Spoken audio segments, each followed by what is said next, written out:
Untamed is going to be untamed. It's going to be a little crazy. I want to talk to my people. I want to talk to my brothers and sisters.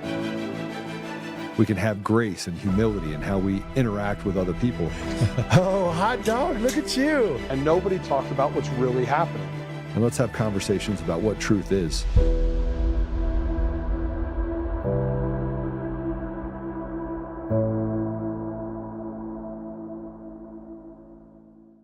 The political left mastered an old mass manipulation strategy that lets them push any claim, no matter how radical, wrong, or stupid, into the mainstream without ever having to defend it. And once you know it, you'll see it everywhere, even in daily arguments. This is day 3 of the psychology of masses. It's called the Mott and Bailey doctrine. The Bailey is the radical, extreme version of a claim. The Mott is the small, defensible tower next to it, the mild version of the claim. In the public's mind, the two are never actually separated. They live together as one position. So when someone attacks the Bailey, the radical version, the Mott gets defended instead, the reasonable version. And because the public sees the Mott and Bailey as the same claim, successfully defending the Mott automatically validates the Bailey too. Attacking the radical position now looks identical to attacking the reasonable one, which makes the radical position untouchable by association. This is how the Overton Window is moved, through hundreds of small, unwinnable fights over the Mott, each one quietly making the Bailey a little more acceptable, a little more mainstream, until what used to be radical is just the new normal, and from there, real political power follows. Hi everyone, happy Friday, welcome. Joe is out, I'm in chair today, happy Friday, and class is in session. Yeah, that video kind of summarizes what we talk about on this show on the daily basis, is basically incrementalism, and it's through the vernacular that the left uses that we are in a place where we are today. The constant lies, the constant manipulation, the constant making the exception now the rule. That's how they've created this mass chaos and unleashed it amongst us. And it's been a coordinated attack through the media, online, through education. It's all purposely being done to lead to the degradation of our society, where we got to have basic debates over boys and girls, men and women sports, men and women being housed in jail facilities, right? Like, we have to have just these basic conversations about what men and women are now, when that has been long decided long before 2026 through the evolution of time, and also through God. God assigned it at birth, here we are. Now, there are some outliers, of course, but yet those outliers are then used to push the narrative, right? They use language to hide their agenda, right? And it's a two-pronged approach that the left is using, right? The real radical left have infiltrated the Democratic Party, the DSA, radical Islamists, jihadists, whatever you want to call them. They're infiltrated the Democratic Party, and they're in there. DSA, the idea of socialism, communism being openly talked about, bragged about, wanting to be implemented in this country, being discussed under the Democratic umbrella, right? So I had to kind of unpack some of this and understand how this works, right? I've seen it, but there's an actual formula through the Overton Window that breaks it down on how these things happen. It's a 1 through 6 scale, ranking 1 as unthinkable, too extreme to even debate, to number 6 that eventually becomes policy. And there's steps through this. It becomes unthinkable, then it's radical, then it becomes acceptable, then sensible, then popular, then policy. We're seeing that movement with what's going on in America today, right? If you think about it, look how it operates within the Democratic Party in itself. The Democratic Party comes in and says, oh, we're a big tent party, right? That's the moderate claim. The DSA claim is we're going to overthrow the American government from within. And they openly talk about it on all different levels. They want to change the economic system. They want to change the political landscape, change the pack the Supreme Court, do away with the Senate, do away with the election of president, right? Become basically a true democracy. And we know what happens in a true democracy. And especially if they're in charge in a true democracy, controlling the votes, yeah, it's not going to work. It's not going to be a pleasant sight what's going to take place here in America if we can continue on this trajectory. But that's what they are. And now the talking point, whenever the Democratic Party is confronted with, well, you got the DSA agents in here talking about, the destruction of capitalism, white supremacy, all this. Well, they come out and say, well, we'd rather be a big tent party where all these thoughts are part of who we are. Yeah, that's great until when it's time for policy to come and we see how it works when they run as a moderate, right? Biden was quote unquote the moderate. And then once they're in, you see what they do. Right? People need to realize this. I believe most of you watching now understand how the game is played. They attack the vernacular, run smoke screens that lead to the policies that they want to implement that just lead to the absolute destruction of our society. Give you another example. The Dems today go around talking about, here's the moderate claim. Dems today go around talking about voting rights for illegals, amnesty for illegals, right? What does DSA call for? They wanted to abolish, defund ICE. They also want to defund the police. And with that, what has now happened with the defund police? Remember that big charge in the 2020, the Summer of Love, when BLM took to the streets and just basically held this nation hostage? And remember, you couldn't gather anywhere, couldn't go visit your family, your sick ones in a hospital or a nursing home, couldn't go to church, but you could politically organize in the streets and burn cities and loot and cause hundreds of millions, if not billions of dollars of damage. It was all good though, because in the name of inclusivity. And they pushed for, we're going to defund ICE, right? We're going to defund them, abolish them, get rid of the prison systems. Well, they haven't done that yet, but look what that has led to. Look what that has led to ever since then over the last 6 years. You've seen the criminal justice system just become a revolving door of perpetrators, right? How often do you see criminals re-released into society only to reoffend? We cover that on the daily here on this show. But that's how they've been able to move the window. And now it becomes the norm where we report on this show 2 to 3 times a day, an episode that, hey, guess what? A judge let a violent criminal offender out of jail when they could have held him again. Could have held him, they reoffended, could have held him, but no, I'm going to let you go on, let you go, release on overcognizance, and then what do they do? Boom, go around, reoffend again. We see it all the time, but that has become the societal norm. So they've achieved that part. And when they talk about defund ICE, this, that, and take apart the prison system, you better believe that's something they legitimately want to do. They just haven't been able to do it just yet.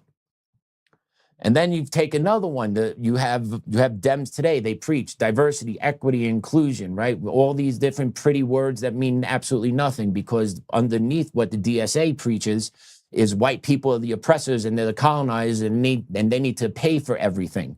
And that is run under smokescreen by the Dems by diversity, equity, inclusion. We got to respect viewpoint. We got to make sure everyone feels respected here. White male, no, you stay over there. But that's how they work. And slowly that's become the norm. That this is what the radical left of that political party wants to enact here in America. And the Democrats are a willful participant in allowing it to happen.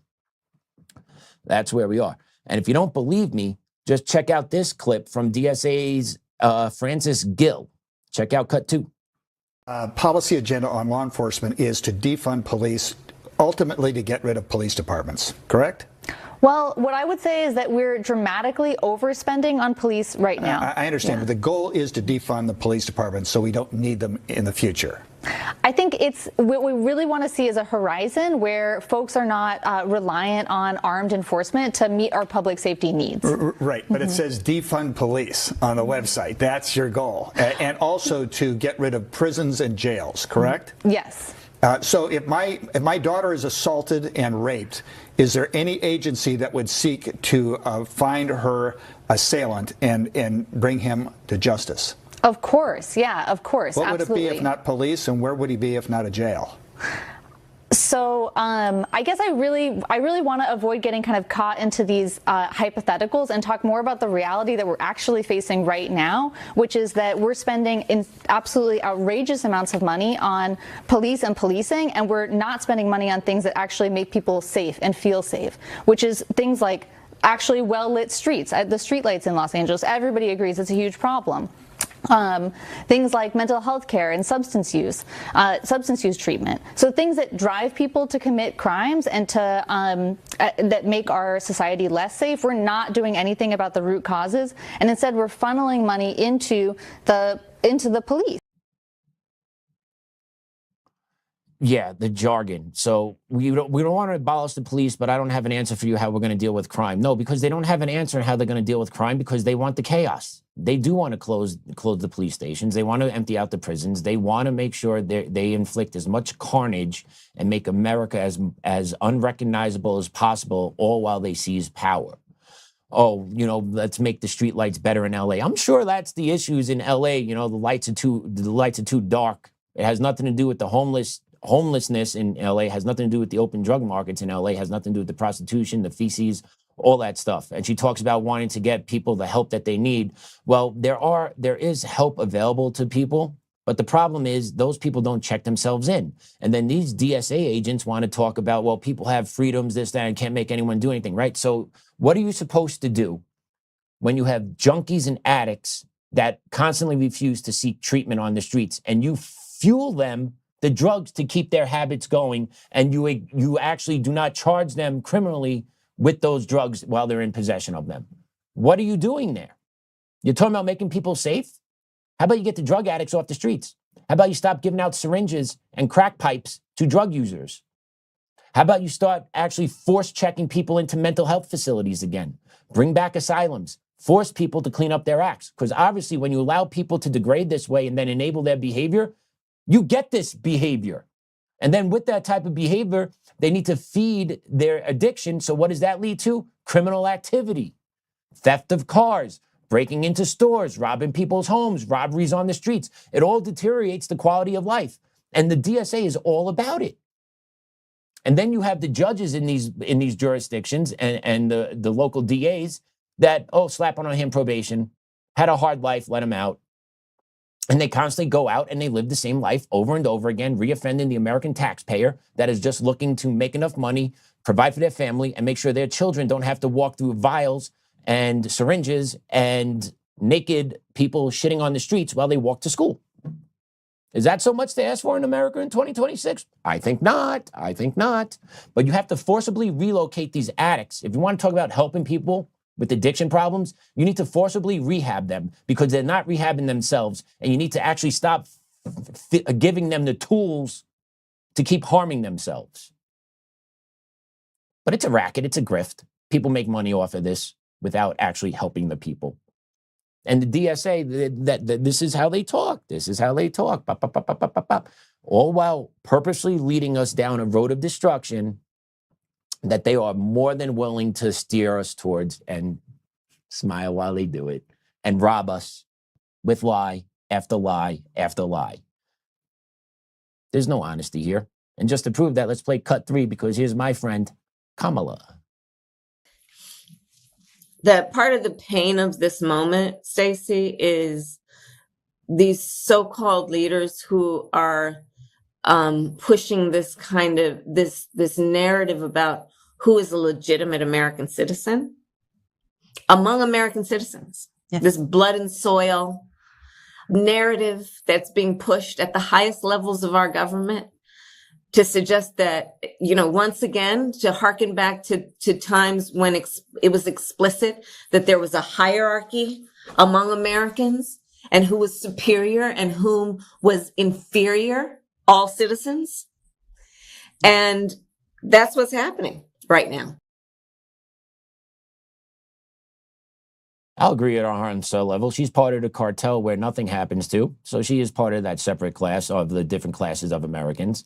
But she's trying to hit on people that talk about American birthright and what that means. Well, simply put, when you have 1 out of 4 Americans walking around in this country that are foreign born, that don't have nationalistic ties to this country and ancestry heritage to this country, don't respect the history of this country and look to take from this country, yeah, you're going to start having real discussions about what it means to be an American. Because that is an actual issue that's going on. Birth tourism is through the roof. There are foreign nations that make a killing, aka China. Bring pregnant women over, boom, get pregnant, boom, American citizen. Then what do? You fly that child back, you indoctrinate them in communist China, had to be an undercover spy for 18 years, flying back in as a college student, boom, off to the races. Thousands, if not tens of thousands that way. And not to mention all other different countries that can run this racket that are true enemies of the people.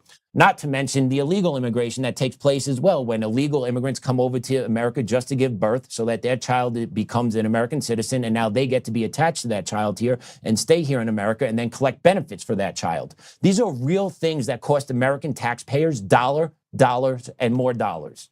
And we're just simply tired of it because it puts the stress on us and it causes so much more of a hardship to take care of our own family and prioritize our own Americans, our own veterans. I always go back to the veterans. The veterans get stepped on and stepped over in this country, while those that come here illegally and spit on our country get treated like they're king shit here. It is absurd and so wrong that this occurs here in America. And then you have people like her that keep driving this talking point home.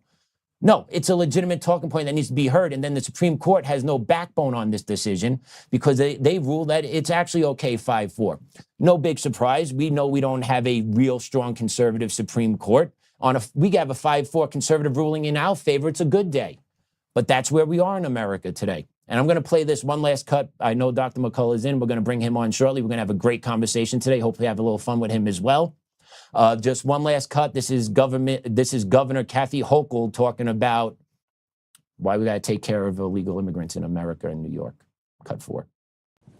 When we lose sight of our shared responsibility to protect God's children here on earth, as human beings, as parents,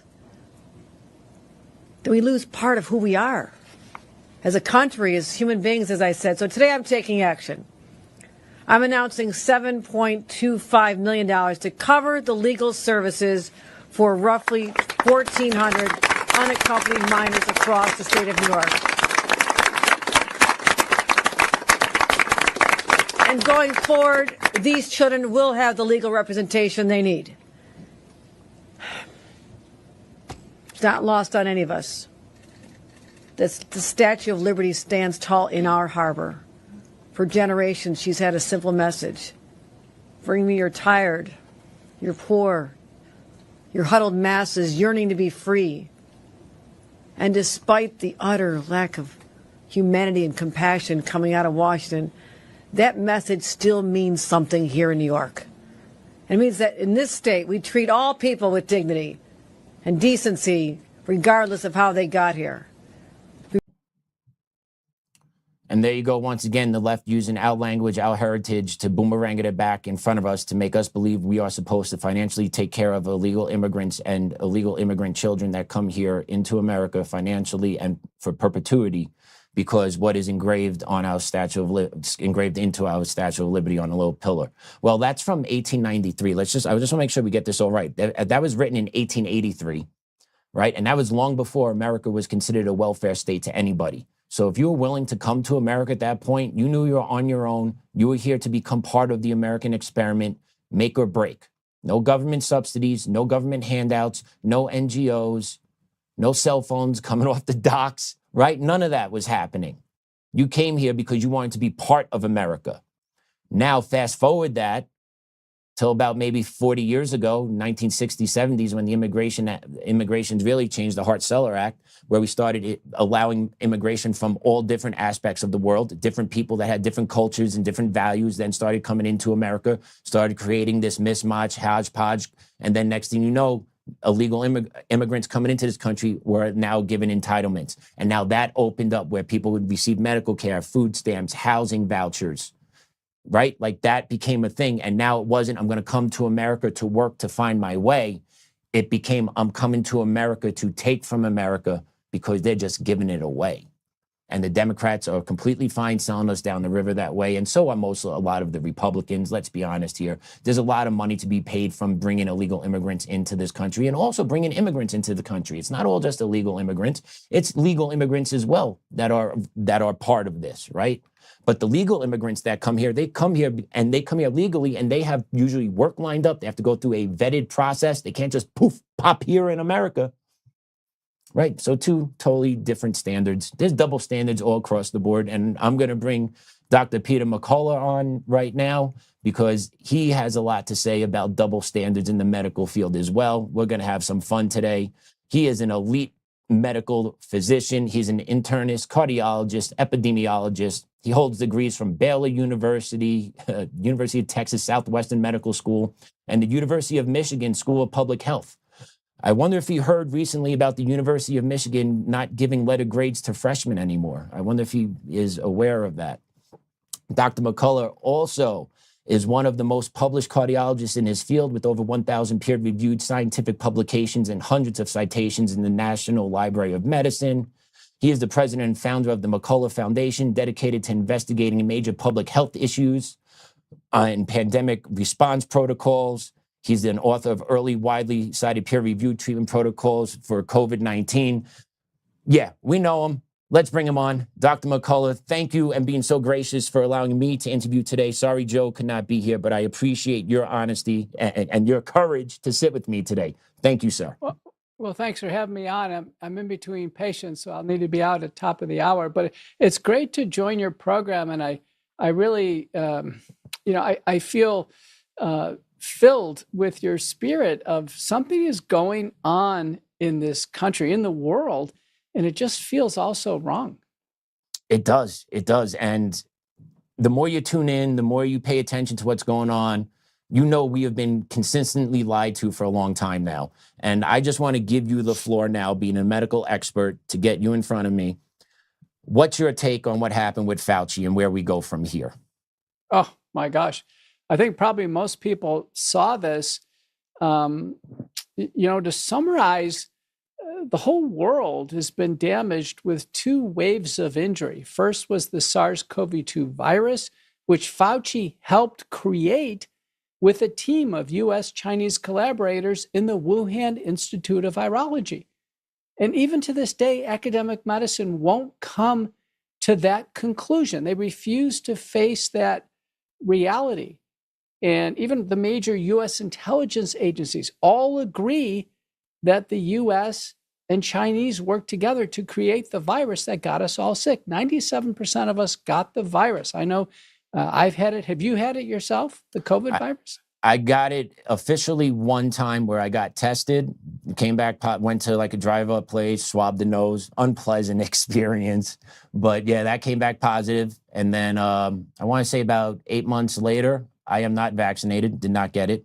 But 8 months later, I got the same symptoms again. And I'm like, yeah, I got it. And just, just stayed home, did what I had to do. And back. Right. So that's the experience of most people. So the virus, fortunately for most of us, I didn't take the vaccine either. It was a mild virus. Now, for people who were frail, elderly, obese, diabetes, heart and kidney disease, the virus could have been fatal. In fact, it was fatal. Our U.S. statistics said that 1.2 million Americans died either with or, having coincident COVID-19. The real number of people who actually died directly due to COVID pneumonia is probably close to about 10% of that, so 120,000, but still 120,000 lives lost that shouldn't have been lost. About 40% of the people who died were beyond life expectancy. So it really was death in the elderly. In my circles here in Dallas, recently an 87-year-old woman just died of COVID, for instance, for the first time. So it can happen.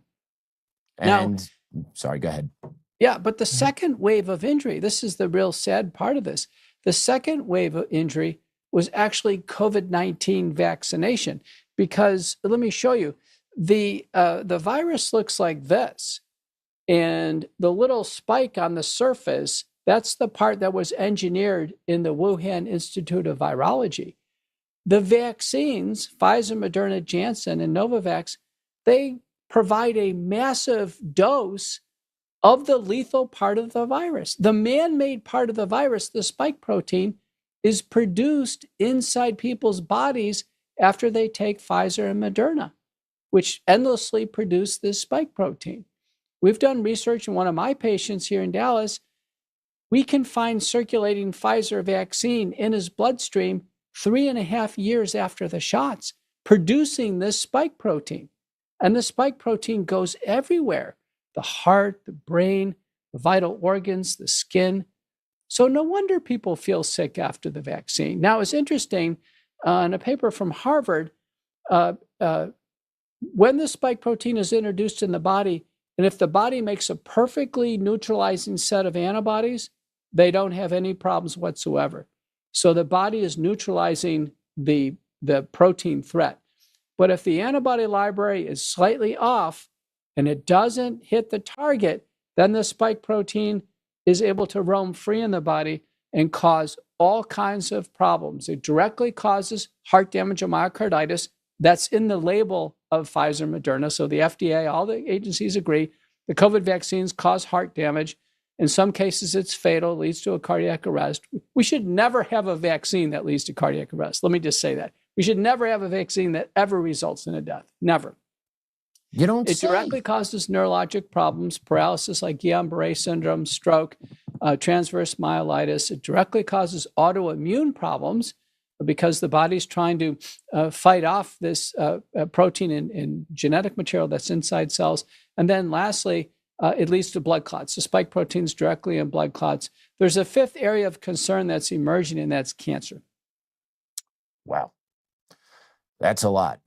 It's a lot. It's not good. I mean, it's the most unsafe medical product that's ever come out.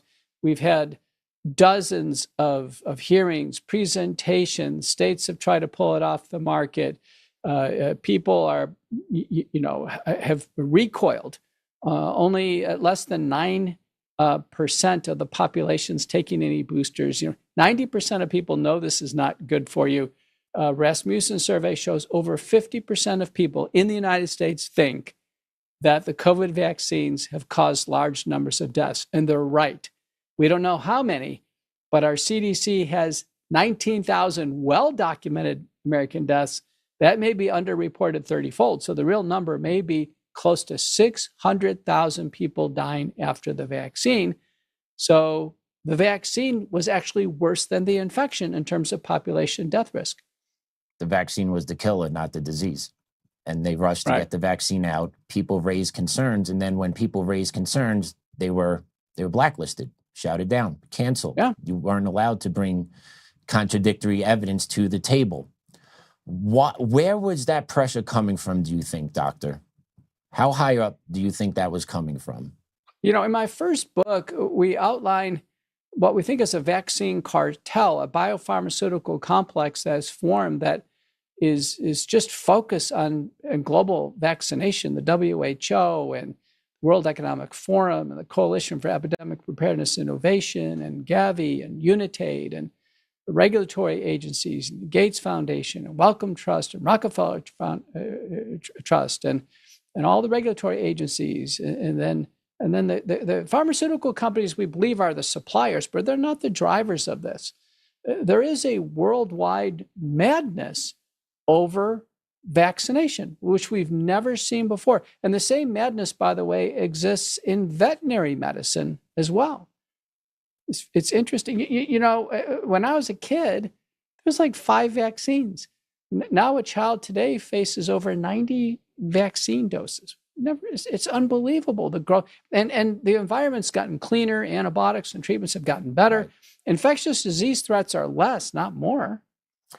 I agree with you. And it makes logical sense. And then if you have a majority of your nation that has been vaccinated over time and you actually control your borders, wouldn't that lead to not needing to vaccinate more of your population as time progresses? Well, sure. What's occurred over time with better sanitation. Sanitation was the biggest. Right. Nutrition and personal hygiene. That essentially ended these infectious disease threats: smallpox, measles, diphtheria, tetanus, pertussis. Now you could say, well, didn't vaccines do that? I say no, because scarlet fever came under control, and erysipelas came under control, and tuberculosis has come under control. So I can tell you, listen, vaccines are given way too much credit for control over infectious diseases. It's basically the basic blocking and tackling of sanitation, clean water, getting sewer water, nutrition, and hygiene have won the day. And sunlight. Vaccines have always, Sorry, sunlight, vitamin D. But sorry about that, Doc. I do want to bring this up, though, because it's come out about Fauci hiding the information about the boosters can lead to miscarriages of miscarriages of babies. You put this up on your X account, category X. HHS leaders injected pregnant women with an untested gene therapy, then hid the miscarriages. Private texts revealed they knew mRNA COVID-19 vaccines could cause fetal demise. Public statements show they lied. Thousands of mothers and babies paid the price. Link in comments. This is evil, doctor. It is pure evil, is it not? It's evil. And, we brought the receipts on that. McCullough Foundation, done all the fundamental work. Fauci is texting Vivek Murthy, who's a U.S. Surgeon General, and Rochelle Lewinsky, who's the director of the CDC, saying, hey, I think Pfizer Moderna can cause miscarriages because they cause a lot of inflammation. And then they basically say, oh, you're right, Tony, that's a good idea. Yeah. And then within a month, they're all out there telling the public, oh, take them during pregnancy. They're safe and effective and what have you. They had great concerns that, in fact, they were causing miscarriages. And by the way, the U.S. CDC was recording these miscarriages as these poor women were losing their babies. And in a paper by Thorpe and colleagues, which uses the CDC data captured through 2021 and 2022, and we published this in the Journal of the Association of American Physicians and Surgeons, there were over 3,000 women reported to the CDC who lost their babies, and the doctors reported because they knew the vaccine caused it. And that was occurring while these three people were out telling America that this was safe during pregnancy. It's a complete malpractice, public health malpractice to do this. Remember, pregnant women were excluded from the randomized trials because it wasn't safe in 2020 to give it during the randomized trials. It certainly wasn't safe in 2021 to just start giving it. Now the research has come in. The messenger RNA from Pfizer Moderna is found in cord blood. It's found in the placenta. It's found in the spike protein is found in cord blood in the placenta. The Thorpe compared the risk of the influenza vaccine given during pregnancy compared to the COVID vaccine. And the COVID vaccine was 100 times more dangerous to pregnant women.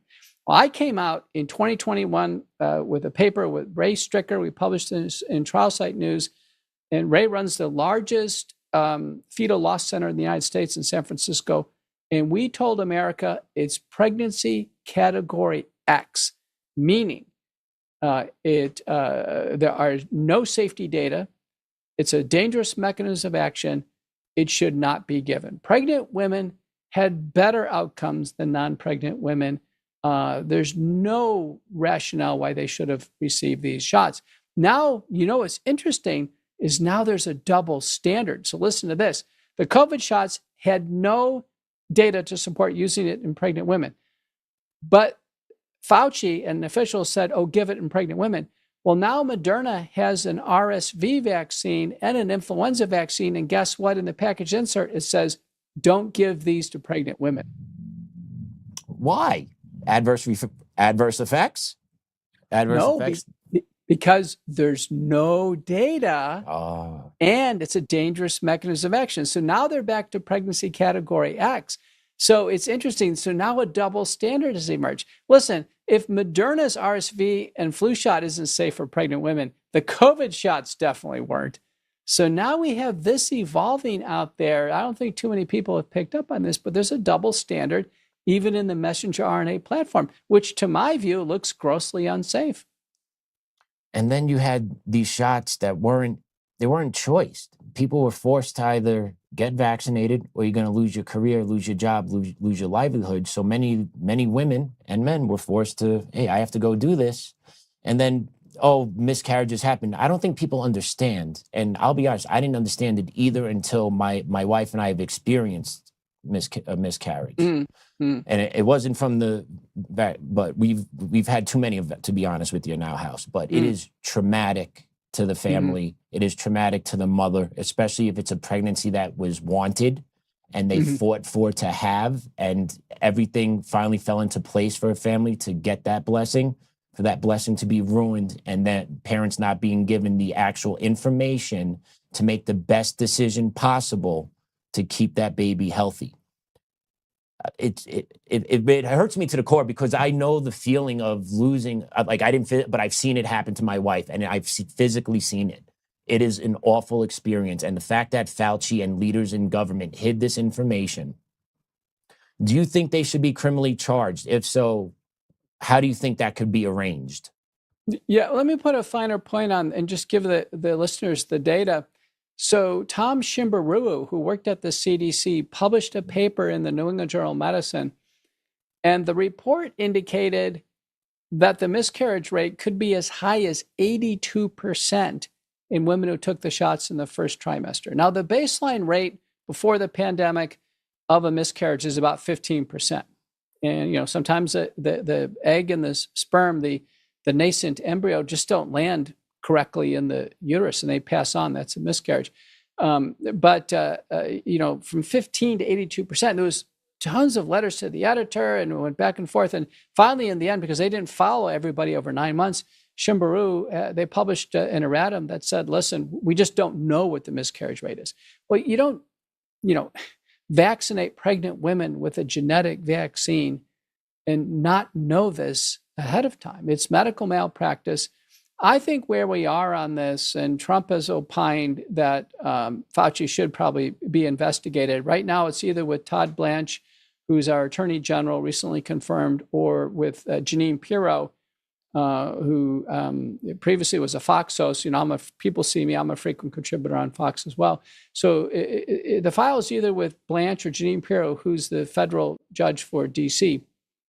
And what I think, since the government has a conflict of interest, not only with Fauci, but they co-own the patent to the Moderna vaccine, and it was government money that rolled out these vaccines. Because of the conflict of interest, I think there should be a special independent counsel. So either Jeanine or Blanche can assign that, and then Fauci and others ought to be named as targets in the probe. That means we think they committed the crime, be investigated. The evidence is there. They have all of his diary. They have all of his text messages. You have all the government documents. Rand Paul has this very well assembled, Ron Johnson. And then Fauci should be prosecuted on 2 crimes. And both are broad. One is fraud. Fauci obviously lied to the country and the world on so many aspects of the COVID pandemic, the origins of the virus, et cetera, vaccine risks. And then the second thing is, Fauci ought to be, and others ought to be charged with mass negligent homicide. People lost their lives unnecessarily due to the virus that he created, but also they lost their lives to the vaccine. There you go. And I like that I don't mean I like that second one, Doc, but that second charge for Fauci, I think fits a good block for state charges also to be filed. So it could kind of eliminate Fauci has a pardon from Biden. We're honoring the federal pardon. Yeah, he has a federal pardon, but Fauci can be charged criminally at state levels by state DAs. And I'm just throwing this out there as a comparison.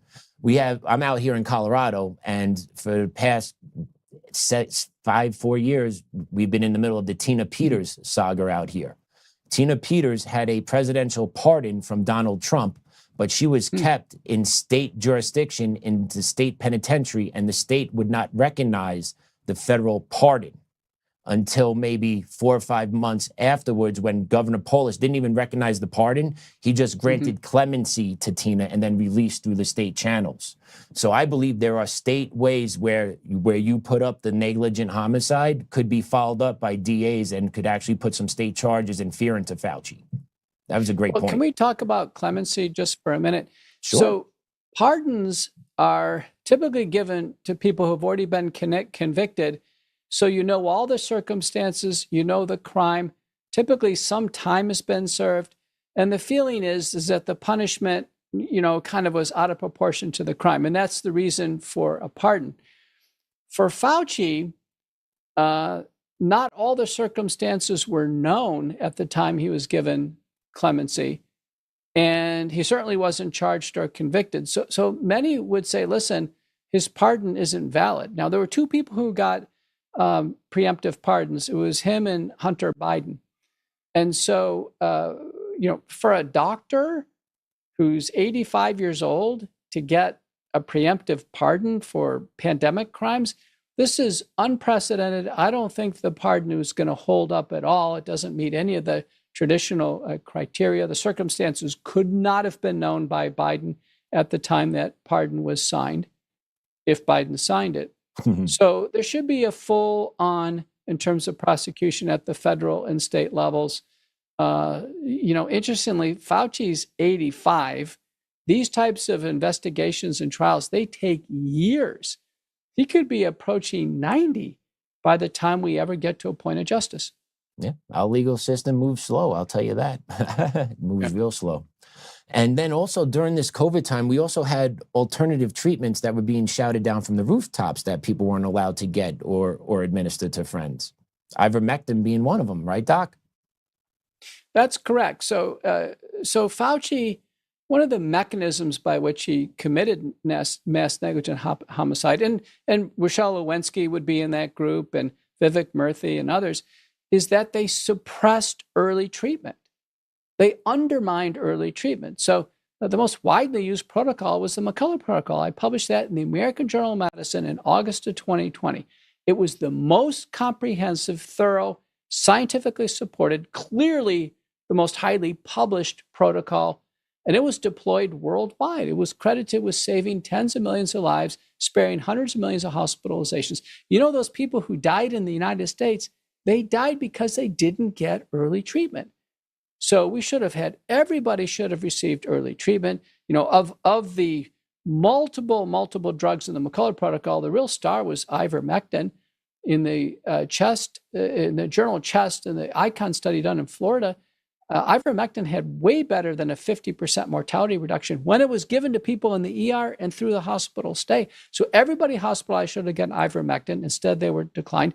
The monoclonal antibodies were superstars. Every nursing home should have been stocked with these. Everybody who went to the ER should have got a monoclonal antibody. Instead, they were impossible to find. Fauci and the FDA took them off the market one after another. So we had a suppression of all forms of early treatment. The only thing Fauci and the public health apparatus supported was mass vaccination. Yeah, big money to be made, in my opinion. Sorry, that's just me. And I also have a tinfoil hat most of the time. I believe that also had to do with population control, because you can't argue, in my general belief, you can't argue in good faith that the mass population of the United States needs to get vaccinated while simultaneously letting in 20 million illegal immigrants across your borders and making sure they're not vaccinated or mandating their vaccination status as they come into your country. Going back to the double standards here. Well, yeah. Did you notice that this concern about vaccination was suspended for several examples? So you said those who cross the border illegally, it just like the federal public health apparatus didn't seem to care. Do you remember Black Lives Matter? Oh, of course. I talked about it earlier in the show. Yeah. Right. So suddenly nobody cared about 6-foot distancing. Nobody cared about vaccination. And you know, another time where it came across my mind that, you know, everyone's under lockdown. Everyone's really concerned about spreading the virus. I can tell you when suddenly nobody cared about COVID at all. And that was the onset of the Russia-Ukraine war. And a lot of Ukrainians peeled out of eastern Ukraine. Nobody looked like they cared about COVID at all. Nobody. So the whole thing seemed like it was a fraud, right? That here's this virus, everybody got it. For most of us, it was mild. For serious cases, they should have been treated with McCullough protocol. The vaccines clearly didn't work. You know, last time I testified in the Senate, they said, "Oh, but Dr. McCullough, the COVID vaccine saved millions of lives." I don't think it saved any lives, because there were no randomized trials that ever showed a mortality reduction with COVID vaccines, ever. The observational studies are flawed. They didn't control for the real reasons why COVID went away, and that was natural immunity. Once you get the virus, it becomes progressively milder. That we had early treatment protocols that people finally learned, and people ultimately, we formed the wellness company in 2022 when people could buy treatment kits and solve it. And then lastly, the virus mutated to a much even milder strain than the original Chinese Wuhan strain. That's the reason why COVID went away, not due to the vaccine. So there's a false claim out there that COVID vaccines save millions of lives. And so initially we were told, listen, you take the vaccine, you won't get COVID. Within a few months, it was obvious that claim was wrong. Then it said, take the vaccine, protect your grandmother. You won't spread it.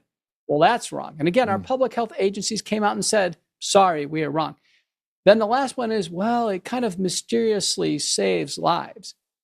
Like, well, how? If it doesn't stop the virus, doesn't stop transmission, vaccinated people in all the studies, there's 12 studies showing that in the vaccinated had higher mortality, higher all-cause mortality. Yeah, like you said, big lie, big lie. But there was a lot of money to be made from this, was there not? A lot of profiteering was made, unfortunately. Well, listen, if you had a company and you were in the right position, because the U.S. Spend and worldwide spend increased massively. So anybody making personal protective equipment and gloves and gowns and masks, and hospitals made a ton of money. The companies that made the monoclonal antibodies and remdesivir and all the other drugs used made a ton of money. The vaccine companies made a ton of money. But I don't think they were the drivers of this. I really don't. I think the drivers was this biopharmaceutical complex. Let me show you our first book where we just highlight this. This is A Courage to Face COVID-19. The biopharmaceutical complex is this cartel that was formed. And they really are dead set at mass vaccination. I mean, probably it's best exemplified by CEPI, the Coalition for Epidemic Preparedness and Innovation. It's a not-for-profit agency formed in 2017 by the Gates Foundation and the World Economic Forum. Billions of dollars in this organization.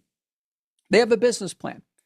The business plan says there's going to be a series of pandemics. And for each one of these, there's only going to be one solution, mass vaccination. And guess what CEPI does? They're a vaccine incubator. So I think this is, it's nefarious. The next pandemic's for sure going to come out of a biolab. I think most experts agree on this now. Trump is trying to shut them down. We have to do a lot more than just try to stop the funding, because Gates Foundation or the Chinese Communist Party and anyone can fund all this dangerous research in a biolab. Recently, Gates Foundation at Stanford, they just made a virus using AI. So you don't even need to have like complex biological apparatus to do this. We are in a whole new level of danger now, and it has to do with biological warfare. Yeah. And I want to go back to ivermectin for a second, if you got, doctor. But have you seen the new study coming out about ivermectin and cancer? Apparently that it's... Yeah, well, this is, this is a wellness company. They're the leader, twc.health/focal points. That'll get you in. But we tested ivermectin, mebendazole combination, the micronized version. First time it's ever been tested in a combination for cancer patients. 84% of cancer patients got a benefit from it. Either cancer stayed the same or it got better.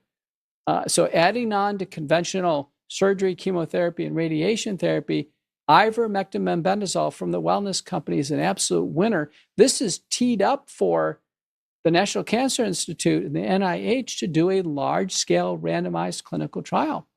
And the cancer centers right now, they should really get on board with this. I know they're looking at this saying, how can this be? But I can tell you, there will be repurposed generic drugs that have a role for cancer. Right now, the cancer centers have been focused on expensive chemotherapy because they do what's called book to bill. They buy the chemotherapy and then they resell it and they bill. They make money on it. Interestingly, if you have cancer, you can't go to CVS and Walgreens or get any cancer medicine.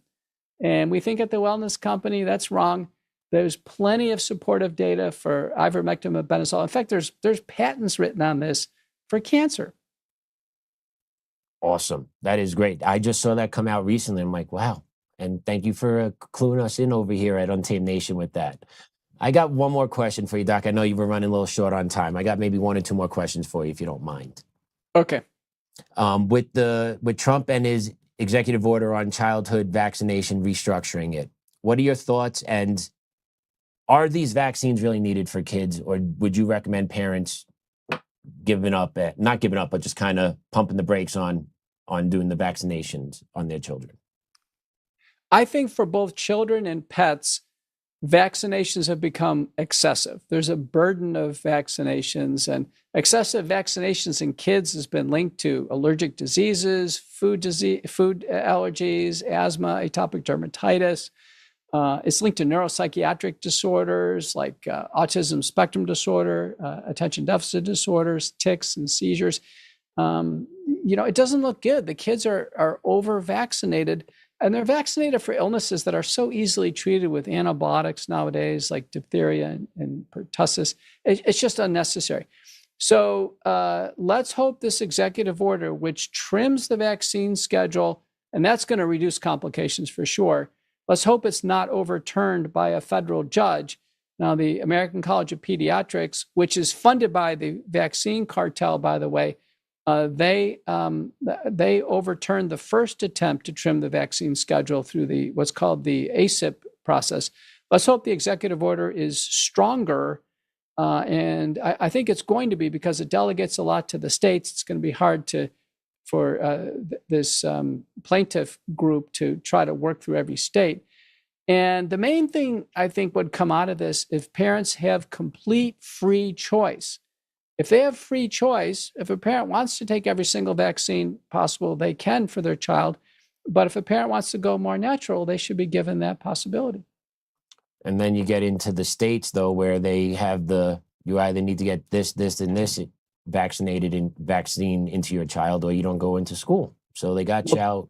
They got you by the gonads. But I know, but the new executive order directs the attorney generals in each state to overturn that. So they have to have at least medical and religious exemptions. And if people said, listen, this violates my ethical and religious directives, they should be able to avoid vaccination in their child. I personally think, I'm not against vaccines. I took all the vaccines. My kids took all the vaccines. I'm not against vaccines, but I do believe that it's a different world now than it was, half a century ago when I was born. And the kids don't face the same threats. And I'm greatly concerned now with the recent report that 57% of kids have a childhood disease. And I think a part of that is this giant burden of vaccines. I think we can trim it down, have it much more risk stratified. By the way, there's 12 studies now that show a healthy child born today is healthier going completely natural with no vaccines. 12 studies. And the McCullough Foundation report, The Determinants of Autism Spectrum Disorder, greatly influenced RFK and Trump. We know this because the CDC it changed their stance on vaccines and autism. And in the Oval Office, Trump and RFK mentioned the link between excessive vaccination and autism. Autism is a major problem. California, for instance, 5% of the kids have autism now. 1% are completely disabled. It's becoming an existential problem, the autism crisis. So a big step in the right direction is trimming the vaccines. The U.S. vaccine schedule is going to be similar to that of Denmark, which is perfectly fine. Denmark has better control over infectious diseases than we do. We don't need so many vaccines. I'm not in the medical field like you, but I've been around enough and done enough research to agree with everything you just said. The one thing I'm just concerned about is when administrations change, new leadership comes in, everything that Trump and Kennedy are doing now can just be undone with a stroke of a pen, and we're back to playing this wishy-washy game again. And it's just, I don't believe medicine should be in this position. Science should not be in this position. Parent choice on what you're doing with your children should not be in this position. It should be. Well, listen, it's interesting that the kind of the political left wing is very pro-choice when it comes to abortion, for instance.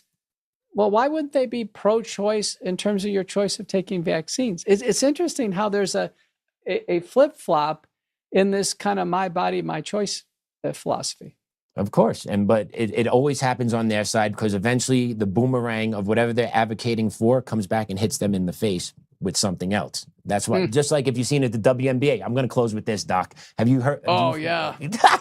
Yes, I knew it.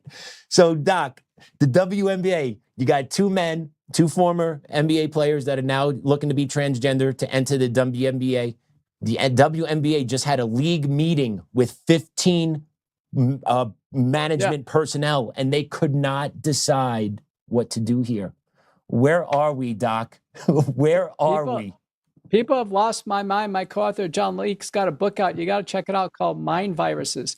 So we think this whole transgender issue is a mind virus. It's a contagious thought pattern that's infected the minds of people when the WNBA can't define the W. And you know what? I think these two huge guys are doing everybody a favor because they're pressing the issue. They're not really going to play with the girls, but they're pressing the issue to make the league decide. And the other thing the league needs to decide on is the league needs to decide on how to officiate these games and stop all this brawling, because sooner or later, one of these girls is going to get their neck broken. They're going to have a very serious injury from all this pushing and shoving. It's basically become almost like a wrestling match. And so it's got to come under control. It does. And I applaud these two guys pushing the issue, because that's what needs to be done. You need to meet evil with evil sometimes, or at least meet evil where they are with their own logic.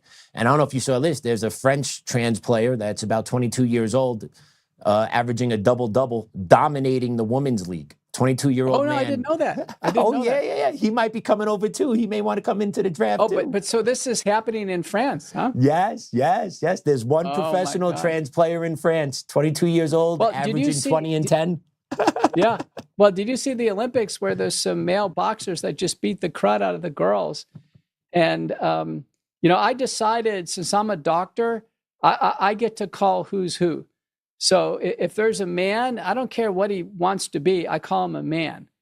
And so, for instance, one time I went on Fox, actually with Jeanine Pirro, and they asked me to comment about Robert Levine. Now, he wants his name to be Rachel Levine. He was the undersecretary for HHS. And this is what I said on Fox News at prime time. I said, he's a man who's living out his sexual fantasy as a woman, and he doesn't have the right to push that on our children. And I imagine everybody just went nuts at that. But I say, I'm sorry, I'm a doctor, I'm making the call. Girls are girls, boys are boys, women are women, men are men, and I'll make the call. The bottom line is somebody has to step up and end this madness. I'm happy to do it. There you go. And I'll end that interview right there. Dr. McCullough, thank you so much. Great conversation. Great facts dropped. Keep up the good fight. You got our support here. And we'll love to have you back on when Joe's back. Thank you so much. Okay, let's do it. All right. Awesome. Bye-bye. Woo, what an interview. What a great guy. Wow, that was awesome. I'm going to take a commercial break real quick. And when we come back, we're going to talk about the devolution of the education system and where we're heading from here.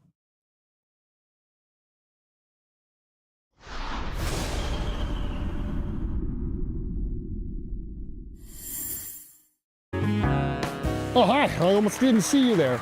Welcome to DCF Buns, where you can find the freshest buns in town, if I do say so myself. Our master bakers teach class every week. So whether you're new to baking or trying to improve your culinary skills, we got you covered. And we can help you bake the cake of your dreams. We'll even clean your cake if you want.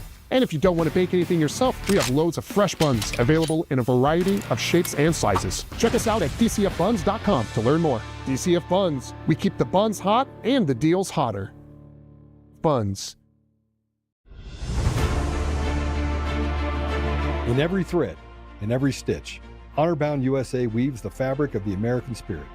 It's not just apparel, it's a testament to God, family, and country. At Honor-Bound USA, we're a family of patriots who put our faith, family, and America first. When you visit our website, you'll find a line of products that embody our commitment to pray, stand, speak, and act. As the official site for the Untamed podcast, all of our products proclaim speaking the truth with courage. We also have the powerful documentary from Professor David Clements, Let My People Go. Identify yourself as one of the few who are willing to stand for what they believe in. Join the Honor-Bound USA family today. Wear it as a badge of honor, commitment to the values that shape us, and a pledge to the bright future we will build together. Because when you're honor-bound, you're not just wearing a brand, you're embodying a lifestyle.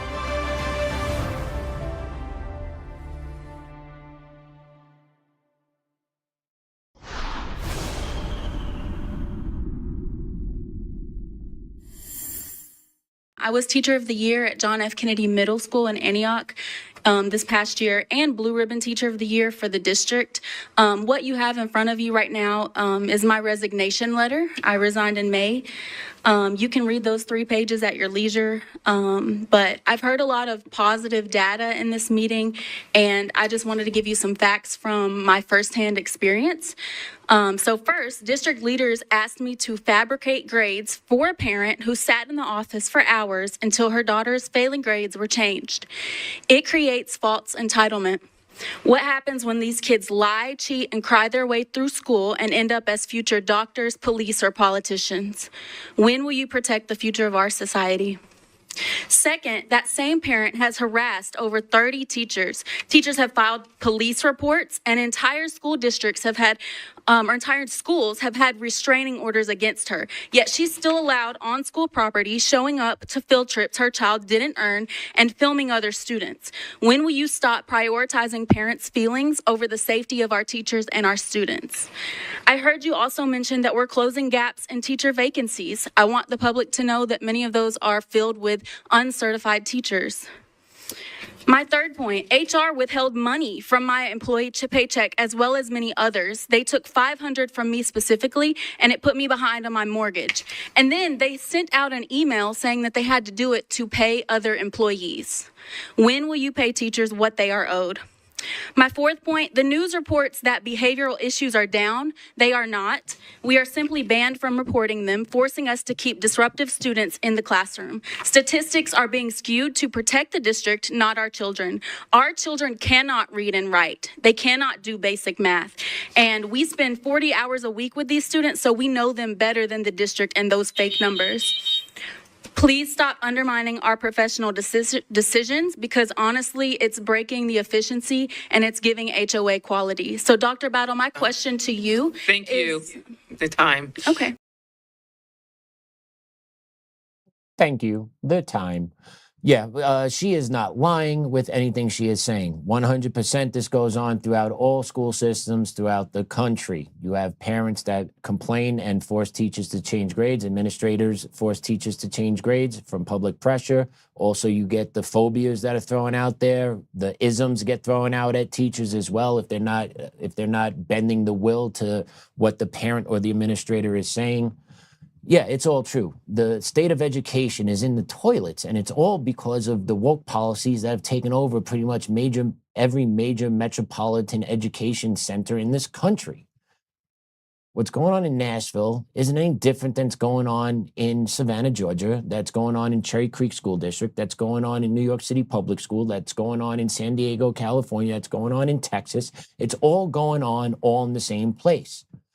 Lack of accountability, passing kids through, they're not learning, teachers are feeling the crunch, and the administrators are counting their check, and the district employees are buying their houses and Ferraris and nice cars, while the education of our young children is falling by the wayside because nobody wants to hold kids accountable because no one likes what the data says.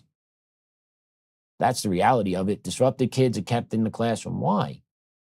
Why aren't disrupted kids disciplined anymore? Because discipline data wasn't liked by former administrators, by school districts. The data says this, the data says that. The kids that typically get in trouble in school are the African American and Hispanic kids. That's discipline data. Okay? That is discipline data. That's why kids now stay in the classroom longer, because they don't want kids being disciplined for their behaviors. So teachers now are just forced to deal with behaviors within the classroom. That's the truth of it. Ask any teacher that teaches in education why kids aren't disciplined anymore. No one can give you a good answer. If they give you a truthful answer, you'll be like, yeah, that checks. That makes sense. It's the reality of the education system.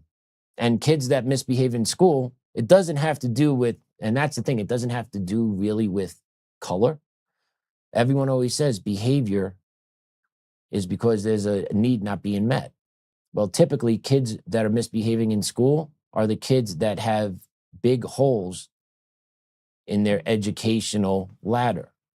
They have gaps that are missing that make doing school as you get older, virtually impossible. Do you think it's possible for a kid in 9th to 10th grade that reads at a 2nd grade level to function in a 9th and 10th grade class? It's not, unless the teacher plays videos and takes the writing that the kid is supposed to read and modifies it to a 3rd grade level. That's what you're supposed to do as a teacher. Differentiation of instruction. That was the phrase. I couldn't remember it yesterday. Just popped in my head now. Differentiation of instruction. That's the phrasing. So if a kid reads at a 2nd grade level and he's in 11th grade, you have to tier that 11th grade text down to a 2nd or 3rd grade level so that kid will be able to access that information. It's amazing that the kid has gotten that far and can only read at that level, but that's because school districts don't make it a priority to increase literacy and math for their kids. They don't. They don't. If you actually cared, if school districts actually cared about doing what's right for their kids, they wouldn't do half days in the middle of the week, right? School goes Monday through Friday, but for some magic reason, some districts give Wednesdays and kids get out halfway through the day. What are you supposed to do as a parent, 2 parents that work 9 to 5? What are you supposed to do about picking your kid up that gets out of school at 1:30 when they normally get out at 3:30 every day? Also, school districts, if you really cared about doing what's best for kids, bring back the after-school programs. Bring back the 2-hour after-school programs where the first hour after school kids do their homework with teacher supervision, and then the second hour kids do crafts or play sports, and keep kids warm, safe, give them a snack till about 5 o'clock, 5:30, so then parents can actually make it and get their kids and know that their kids are safe in an environment where learning is taking place. Why don't school districts do that anymore? Oh, I know why, because they're too busy funding other stupid adventures that really have no positive impacts on the kids or the teachers on the front grounds trying to teach kids basic skills. Instead, what you do is you see what you saw yesterday at Connecticut. Oh, let's find that money. We got to pay colored teachers more money, right? That came out of Connecticut yesterday. But that's the mindset, is let me figure out ways to grift and pull more money out of the district fund to give to people than putting that money back where it should go, which is to the kids. So you have a lack of funding and a lack of interest to try and want to help kids improve their literacy rate, right? We're more concerned about making kids social justice warriors than actually literate in the school systems this day and age. And if you don't believe me, look out the California grading scale. This was taken from the Dr. Phil episode from 2025. But take a look at the public school grading scale, Facebook post by a California parent. An A is an 84 to 100. A B is a 64 to an 84. A C is a 44 to a 64. D, 24 to 44. F, 0 to 24, right? When I talk about grading for equity, that's exactly what I'm talking about. That is grading for equity right there, lowering the bar for everybody. When I was in school, an A was what, a 92 to 100? A B was 80 and 91 to like an 83, right? Like it was a weird skewed way of doing it, but nothing like this. An F you hit a 50 at. Like anything below 50 was an F. 50 was an F. 60, you got a D. Like, look at the bar that's being raised for the kids in education. But this is being done through equity. You got to make kids feel good about themselves, right? And also with this, you get an assignment, you give an assignment out, you have a due date for that assignment. Kid doesn't turn that assignment in for about 3 months. The kid turns that assignment in, you have to give that kid a passing grade because they produced some type of work. You can't fail kids anymore. And you wonder why kids can't read? It's because they're not being forced to read. They're not showing the value of reading. And then if we force them to do something hard or academic, no, you can't do that. You can't do that. You can't make them do this. Give them their grade and send them on their way. We don't care that over 50% of the kids graduating high school in this country are functional literates. We don't care about that. Why would we care that half of our kids that are graduating high school are functioning literates? Why do we care? It's an absolute shame what's going on in this country in education. And education is just filled with thievery and grifters that are looking to line their pockets while also promoting the most damage they can to the youngest generations as they're coming up through the ranks, because they want that generation uneducated and angry. And they're building that. They are building that within the school system by not giving these kids the tools to succeed in life. It's coming. And then if you think that's not good enough, let's take a look what's going on in Texas. Check out what this school in Texas did for a field trip. Unbelievable.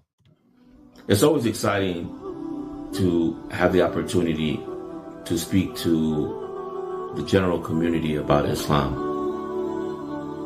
And this past week, right before Ramadan started, we were blessed to have a group of high school students from Kingwood High School and Atascocita High School come and visit the Centro Islamico. And this group was mixed with Muslims and people from other faiths. And their teachers wanted them to see a different side of the Muslims, the diversity within our community. And these are, brothers and sisters, of the greatest blessings that we can have, is to be able to explain to the younger generation not only what Islam is and how it impacted our lives, but also giving them an insight to the work of Islam in Spanish, and also what the Centro Islamico means to us, and what we try to live by when it comes to hosting people here and making them feel at home.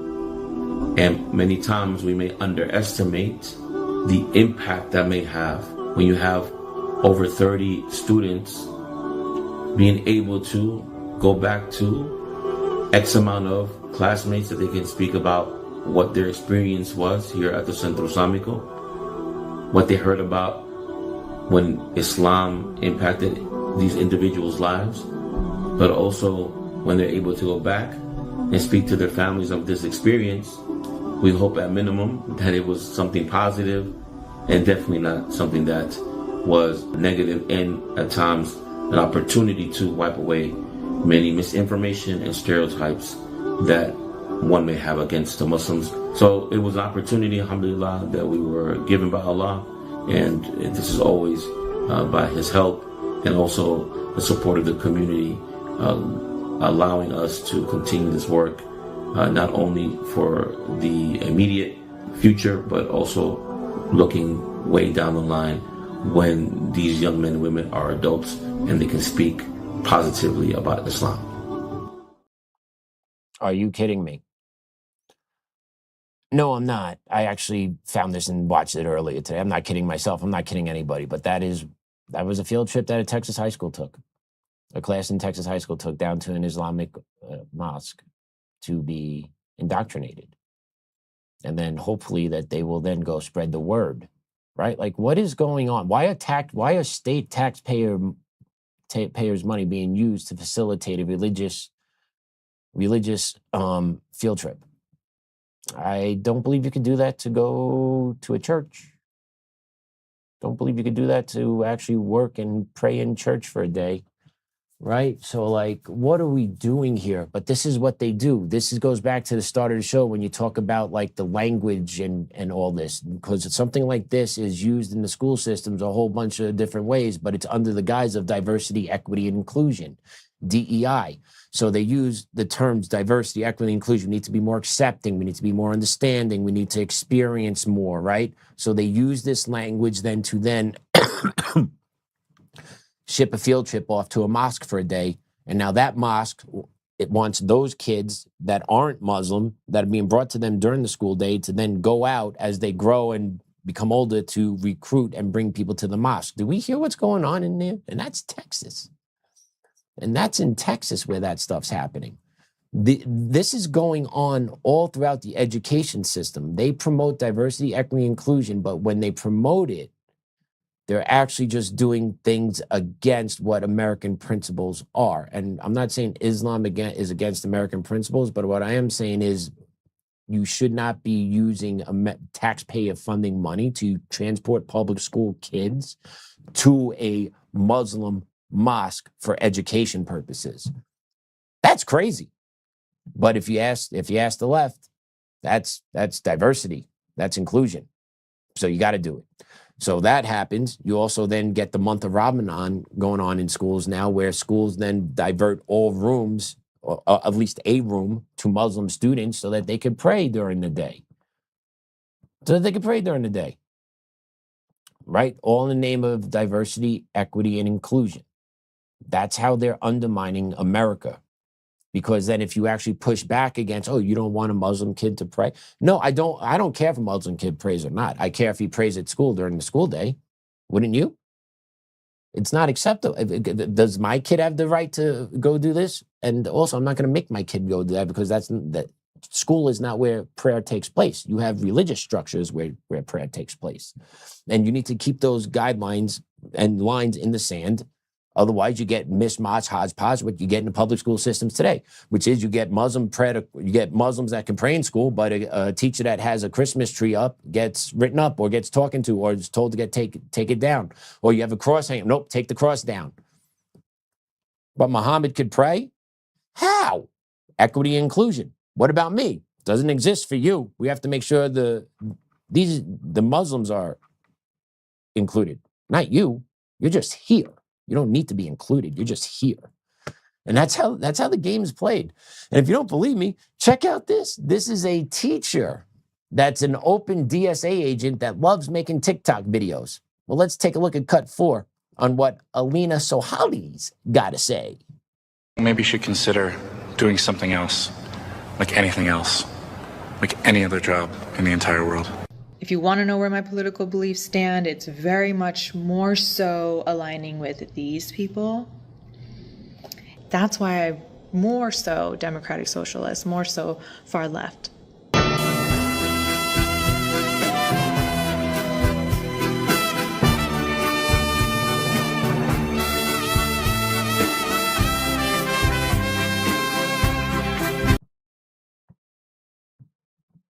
So yeah, that's a leftist teacher. If you read the captions at first, basically, if you're in education or in a medical field and you're an America supporter, you need to go be doing something else. I'm glad she's the arbiter of reality of that. I met someone very similar to her name. His name is Ron Garcia E. Ortiz, and he has the same feeling as she does. And he actually got me fired, so I get it.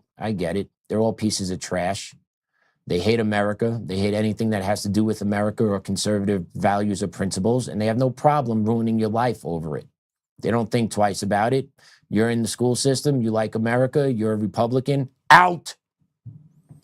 And that's from the side that's supposed to be about diversity, equity, and inclusion. That's that side, right? That's that side. I never said anyone should be fired for their beliefs. You need to be fired for your behavior. That should not be acceptable around kids. If a person can say, I'm a proud American and get fired because that speech is considered having racist undertones and not safe to be around kids and I can't do my job around kids, what type of person can do their job around kids who puts that stuff up there, especially around Republican or conservative parents and kids? Do you think those people can actually faithfully serve conservative parents and kids once they know that kid is a conservative? Like if a kid wears a USA hat to school, can that teacher actually treat him respectfully and do the right thing by them? According to their logic, they can't. So they should be fired. Right? Like it's crazy. It is crazy what education's in. It's crazy that if you are a conservative in education, you basically have to operate as a double agent and you can't say a damn thing. You can't. It's a shame. The education field is politically dominated on one side. And that means those kids, that's all they get all the time. And some kids will be strong enough to resist because they got the strong parents at home, but the majority of the kids are gonna fall to it because they don't know how to argue or debate with an adult, even though the adult is a mental midget and a moron that's actually pushing a leftist agenda onto kids. Kids won't stand up to that in the classroom. The power dynamic's too great. That's why you see thousands of kids out at the ICE marches. You think those kids really cared about the ICE marches that happened months ago? They didn't care. They saw time getting out of the classroom and their teachers were hyping them up to get them out of the classroom, right? Education's a complete joke. And to show you how much of a joke is, here's another one. Here's DPS, Denver Public Schools, begging for more money. Spending per student by DPS has nearly tripled in the past 30 years. If you think DPS needs more of your tax dollars, you're a sucker. Denver Public Schools will seek voters to approve $44 million mill levy override in November. They approved the ballot measure at a meeting this past Thursday. They're looking for 44 mil from the taxpayer. Yeah, right. Yeah, right. Let's see if it passes. No Denverite wants to pay that. They're not going to be able to. And by the way, DPS, if you actually spent your money appropriately and actually invested it into the ground in providing reading services to kids, after school programs for families, instead of promoting equity and diversity and inclusion to 10 to 12 million dollars of your budget in your school district, you can make some headway there. But you're asking for $44 million in an override? Yeah. Maybe they'll get it. Maybe they won't. But it's made these school districts out here, they just keep taking and taking and taking and taking. There's never any talk about cutting the top fat up at the administrations, the one that costs the most money, the ones that make $160,000 to $200,000 that never step foot in front of a kid. They never talk about cutting those jobs because those are all their boys. So we need the tax dollars. And then they're going to say, well, you know, we need this. And then they're going to guilt the community into trying to pass a mill levy. And this is all being done by guess who? The Teachers Association, because at the end of the day, it's the union that runs the school districts, and the unions are all dominated by lefty lunatics. And the lefty lunatics that are on the teachers unions are the ones that actually organize and pick the school board members and then support those school board members to run. So the teachers union and school board members are in hand, but yet somehow this thing still is a big pile of trash. How? Oh yeah, because no one knows what the hell they're doing, and they're looking to promote a political agenda over benefiting the lives of kids that they're supposed to do through education. That's where we're at. Everything's about profiteering off of the lie. It could be the lie in education. It could be the medical lie. It could be the lies on social media. It could be about anything. Everyone's out there hustling, doing the grifting, making money for themselves, all while feeding you bullshit. The American way. The American way. Me, I don't believe I'm feeding you bullshit. I'm giving you an honest assessment of things I see and how I think and how I feel. And I am very appreciative of Joe allowing me the platform and allowing me to do that. And I'm going to keep doing that until I can't anymore. So we'll see how that plays out. Other than that, that's all I got for today. I thought that was a pretty damn good show, I must say. I thought that was a pretty good show. I'm going to pray it out. In the name of the Father, Son, Holy Spirit, amen. Dear Lord, thank you for the tremendous opportunity to interview Dr. Peter McCullough today from this chair. A tremendous, tremendous interview, a lot of good information, a really good guy as well, and has great personality. So please, Lord, protect him as he continues his fight against the big pharma cartel in America, trying to keep our future children safe from the poison that those above us want to put into our children. So, Lord, put the suit of armor around Dr. McCullough and protect him at all costs. Thank you, Lord, for the opportunity to sit in this chair and have that conversation today. Thank you, Lord, for my beautiful family, my boy, my legal representation as we go into this weekend. I'm just grateful for having it, Lord, because without that legal representation, I don't know where I would be right now. My family would be, you would know. But thank you for connecting us. Thank you, Lord, for connecting me with Untamed Nation and Joe. Thank you, Lord, for having Joe take a flyer on me. There's a lot of things going on today. Very thankful today. Thank you for the beautiful weather and the rain we've gotten recently. And Lord, please give our leaders nudges in the right direction over this weekend to maybe start making some good decisions for us once and for all. Just something to start steering the ship, Lord.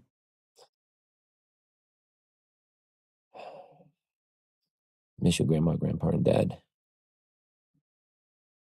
Our Father who art in heaven, hallowed be thy name. Thy kingdom come, thy will be done, on earth as is in heaven. Give us this day our daily bread, and forgive us our trespasses, as we forgive those who trespass against us. And lead us not into temptation, but deliver us from evil. Amen. In the Father, Son, Holy Spirit. Amen. All right, everyone. Joe will be in chair on Monday. We got an awesome guest already teed up for Monday as well. It's going to be a lot of fun. I hope you guys have a great weekend. Enjoy some preseason football. Connect with your family. Give them hugs and kisses. Get some sunshine. Enjoy the peace while you have it. Enjoy the weekend. Class dismissed.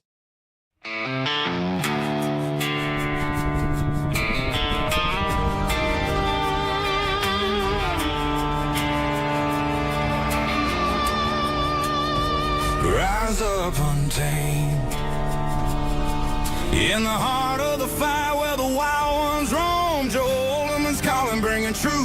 home. From conservative daily to this untamed fire, we shatter the silence, lifting spirits higher. No chains can hold us, no lies can prevail. Authentic and fearless on this rugged trail. Patriots gather under stars and stripes. Untamed nation, igniting the nights. Untamed nation, let the truth roll out in this land of the free. Standing proud from sea to shining sea, we won't back down. Catch the fire, wear the crown. Untamed nation, it's our battle song, motivating hearts where the brave belong. Yeah, untamed and wild, forever strong. Play it again all night long.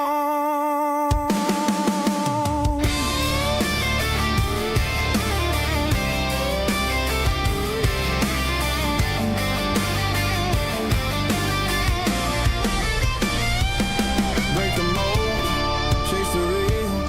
No more games, time to heal. Joe's voice leads the untamed crew.